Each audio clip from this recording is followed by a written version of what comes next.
Thank you for that fabulous, over-the-top, untrue introduction. I have to disagree with the superlatives, but I understand that it was done as a compliment. So thank you for appearing here, for coming out to hear my thoughts on where we're going with technology in the next 10 or 20 years.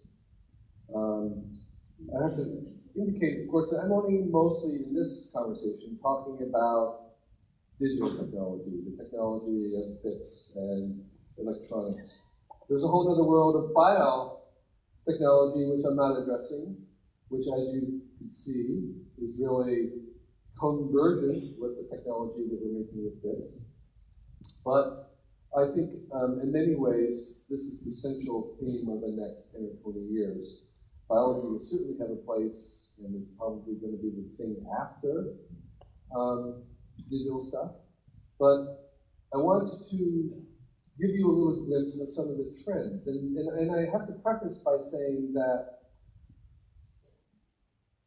the word inevitable is a loaded word. It's a word that is heavy. It has a lot of cultural baggage. Some people might find it a red flag. But I mean it in kind of a very loose way, in the sense that all technology has a leaning, kind of a tendency and urgency towards certain directions that are actually formed by the very nature of the technology itself. It's actually formed by the nature of physics and chemistry that underpins all the technologies. And just as we normally find lots of animals, evolution reinventing the four-footed, four-legged animal again and again because of physics. And we translate it into the four-wheeled vehicle because of physics. In the same way, the very fundamental character of the matter of the universe tilts our technologies in certain directions. And if we can understand those directions, those leanings, those tendencies, that gives us a sense of where things are going.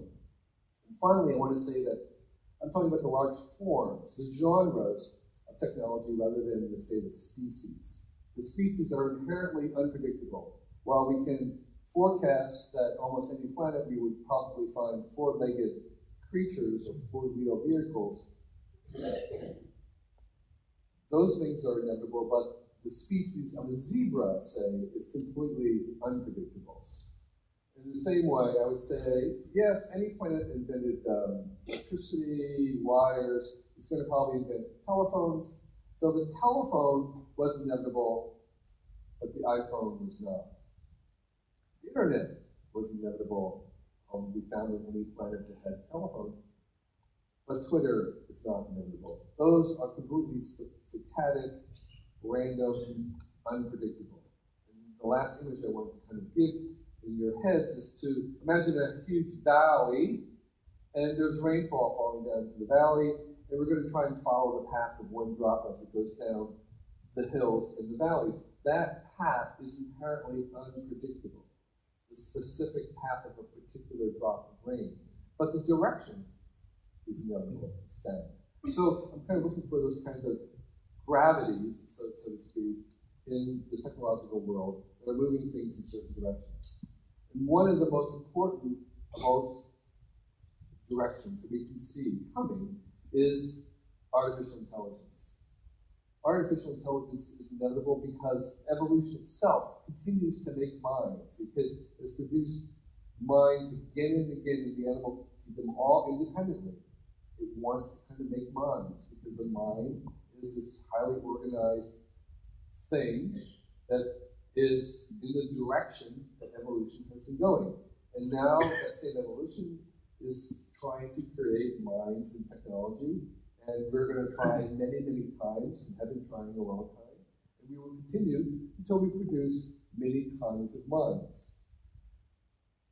AI, also called artificial intelligence, is a buzzword. It's in the hype cycle right now. You're hearing a lot about it. But I hope to give you a couple of different ways to think about it that might convince you that this is actually a very big thing. So, first of all, I have to say that it is already here. It's like Marshall McLuhan says, he says, I'm very careful never to predict anything that's not already here. So, artificial intelligence has been trying to become something big for 50 years, but it has already become something big. If you are in a hospital in the back offices, AI is being used to analyze x-rays, and they do it better than humans. So my advice to most parents is don't let your kid decide to try to be a radiologist, because those jobs are not going to be around very long. The AIs can do it better than humans right now. And of course, if you have Netflix, you are using AI or listening to AI in terms of making recommendations. And in the law field, paralegals used to go through the evidence, and now we have AIs go through it much better than a human paralegal. And I flew here on a long flight, and maybe 12 hours long, and the human pilots were only flying the plane for 7 to 8 minutes. The rest of the time, the AI is flying. But the thing is, it's actually, nobody calls it an AI.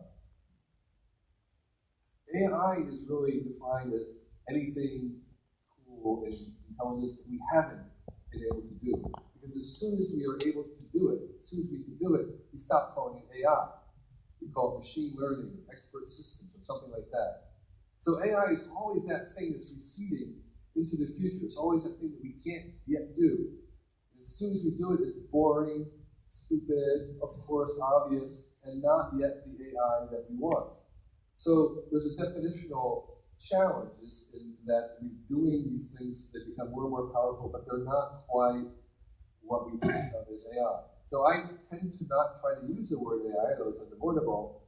I think we can use other words. One of the other things that this AI, artificial smartness, can do right now is it can actually look at a photograph and describe pretty accurately what's happening inside the photograph in any language. And of course, you've heard of the fact that AI has, Google AlphaGo, has beat the world's greatest Go champion, a feat that even the AI experts didn't think would happen for another 10 years. That shows you a little bit about the pace which things are going. It's a very complicated, non-obvious way, and even the guy who lost, Soldal, he said that in the game 3, I think move 37, that was actually a beautifully creative move. It wasn't just a machine move. It was a brilliant move. So that's sort of where we are. And Google has also taught its AI how to learn how to play in video games. Now, if you've been playing video games the past 10 years, you've been playing against AIs. This is different. They didn't teach the AI how to play a game. They taught it how to learn how to play the game.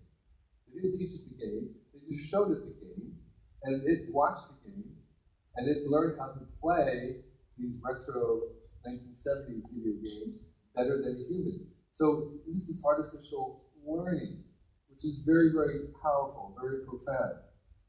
And of course, you now have these conversational bots like Alexa and Echo and Google Home, where you talk to them and they talk back.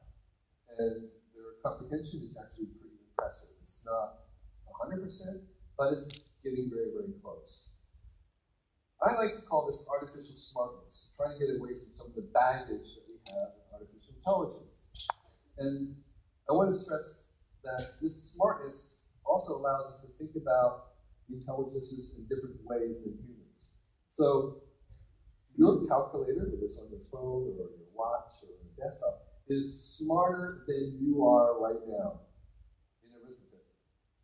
Okay? It's smarter than you are in arithmetic. We're not freaked out by that. That seems perfectly reasonable. Your GPS unit, whether it's on your phone or your dashboard, is smarter than you are in spatial navigation.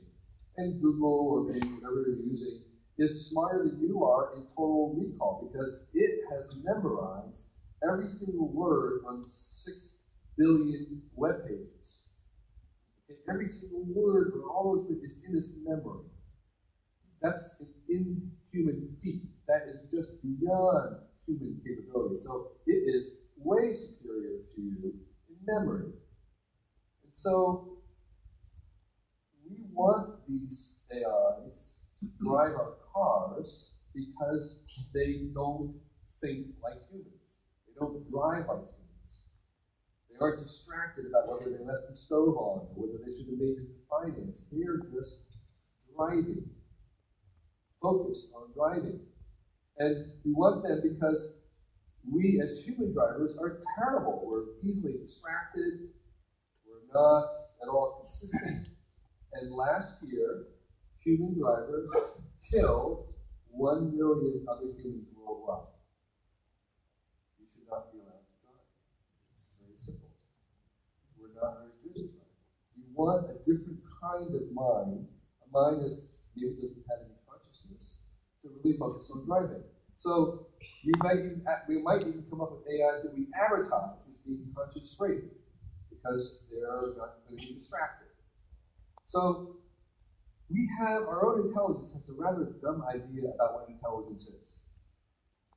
We tend to think of intelligence as a single dimension, kind of like a graph of decibel, loudness, that begins, say, in the tiny, quiet intelligence of a mouse, and then gets larger or louder for a monkey, and goes on to an idiot, or an average person, a genius, and then these super AIs.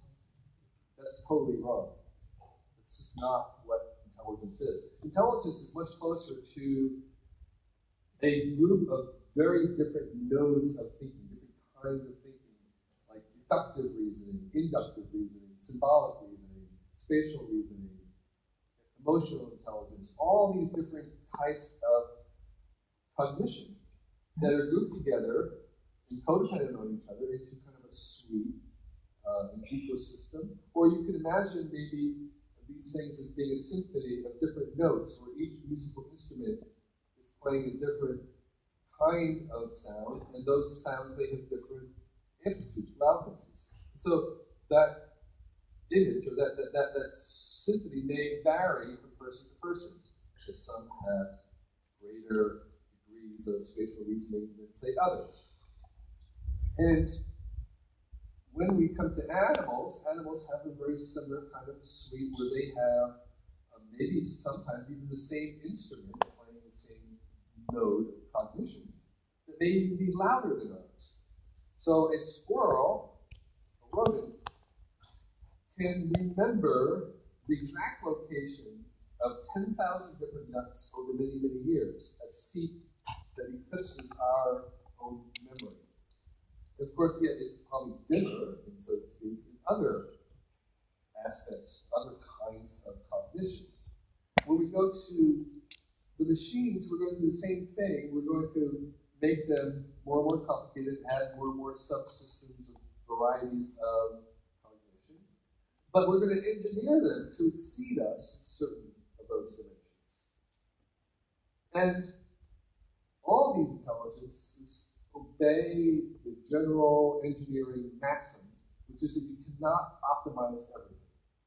There's always a trade-off. You can't just have, well, I'm going to make intelligence that's optimized and maximum and everything. No, that is just not reality. You always have to trade off between things. And so that argues against the idea that there's a general purpose intelligence. Human intelligence is not a general purpose. We sometimes claim it is because until now, we've had no other really complicated intelligence to compare it to. Once we start to discover and manufacture other kinds of intelligences and fill out all the possibilities, we'll discover that human intelligence is way up the edge of the possibilities, like we are at the edge of the galaxy. We're not at the center, we're not at the center of the solar system, we're not at the center of the galaxy. We're always at the edge of things. So machine intelligence is also going to have trade-offs, and we'll engineer them for particular reasons. And in some cases, their intelligence will exceed ours in certain dimensions. So the idea of smarter than human is not a meaningful statement. There is no intelligence smarter than human, or I should say all intelligences are smarter than human in some dimension. So the point, though, is that these are different types of thinking. When you think of AI, you want to think about the fact that we are going to create many kinds of AIs, not just a single one, many types of thinking, maybe hundreds or thousands. Think of them as different species of thinking. And we're going to kind of populate the possibility space of all the possible ways there are to have cognition. And many of them are going to be types of thinking that don't exist in our minds or in biology at all. So when we made artificial flying, we call them airplanes, we studied how flying was done in the biological world. So they mostly flapping wings, sometimes vibrating wings. But when we came to make an airplane, we tried those and they didn't work. What worked for us was to make a fixed wing that did move and have a propeller.